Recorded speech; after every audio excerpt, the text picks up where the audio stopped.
Welcome to Red Tech Channel, a new way to learn.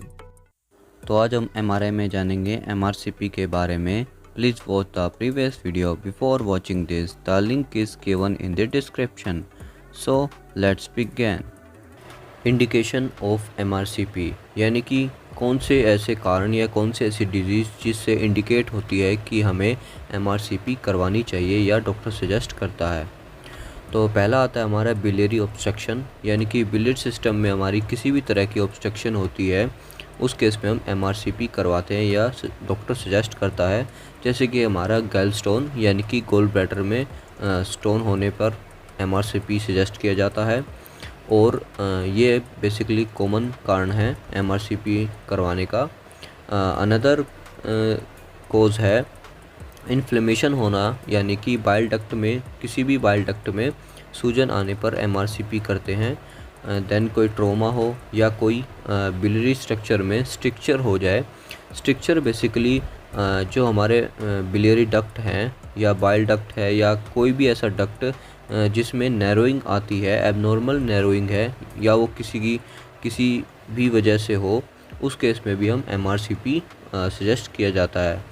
Then enlarge कोई lymph node large हो या cyst हो या pancreatitis, यानी कि पेनक्रियाटाइटिस मीन्स पेनक्रियाज में इन्फ्लेमेशन यानी कि सूजन होने पर भी MRCP सजेस्ट किया जाता है.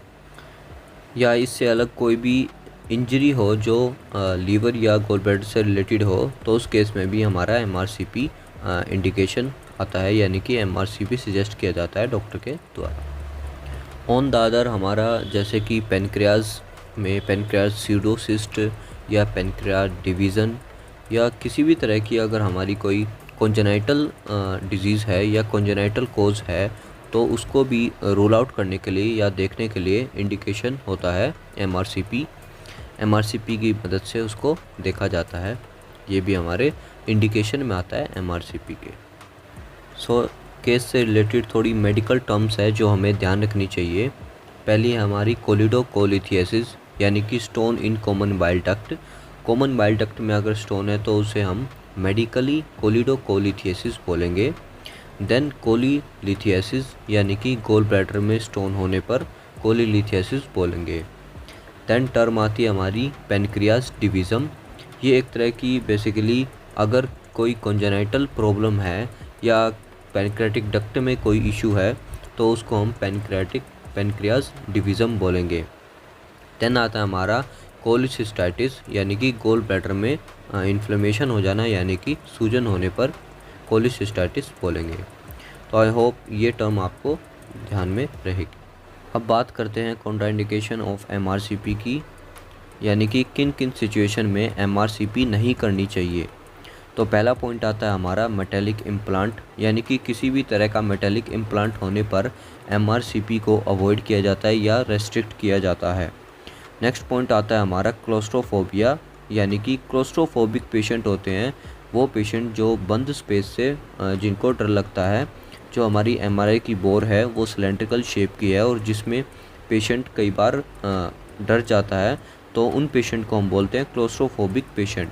तो क्लोस्ट्रोफोबिया भी एक कोज है, कॉन्ट्राइंडिकेशन है MRCP का. नेक्स्ट आता है हमारा पेसमेकर.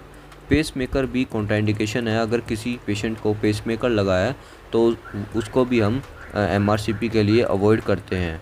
हालांकि अब MRI कंपैटिबल पेसमेकर आ गए हैं, तो उन केसेस में हम MRCP को अलाउ करते हैं, बट वो काफ़ी कम केसेस होते हैं.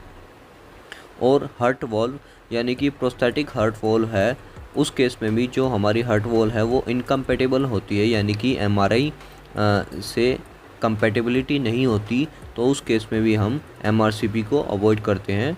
नेक्स्ट पॉइंट आता है हमारा इंट्राक्रेनियल सर्जिकल क्लिप. इंट्राक्रेनियल अगर कोई ऑपरेटेड है, हिस्ट्री ऑफ ऑपरेशन ज़रूर हमें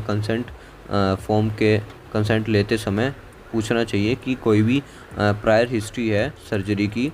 तो इंट्राक्रेनियल अगर सर्जिकल क्लिप है, अगर वो टाइटेनियम की है तो हम अलाउ कर सकते हैं MRI के लिए, अनलेस हम नहीं करेंगे. देन आता है हमारा प्रेगनेंसी के केस में डॉक्टर के द्वारा रिस्क वर्सेस बेनिफिट रेशो देखा जाता है कि पेशेंट को क्या MRCP या MRI के लिए भेजना ज़रूरी है या नहीं है, या पेशेंट की कंडीशन क्या है। बेसिकली फर्स्ट ट्राइमेस्टर के बाद हम एमआरआई के लिए प्रेग्नेंट वुमेन को भेज सकते हैं, बट उसके बाद भी हम रिस्क वर्सेस बेनिफिट रेशो देखकर ही सजेस्ट किया जाता है कि प्रेग्नेंट वुमेन को एमआरआई की रिक्वायरमेंट है या नहीं है। तो ये थे हमारे indication and Contra indication of MRCP. I hope you clear out all the points.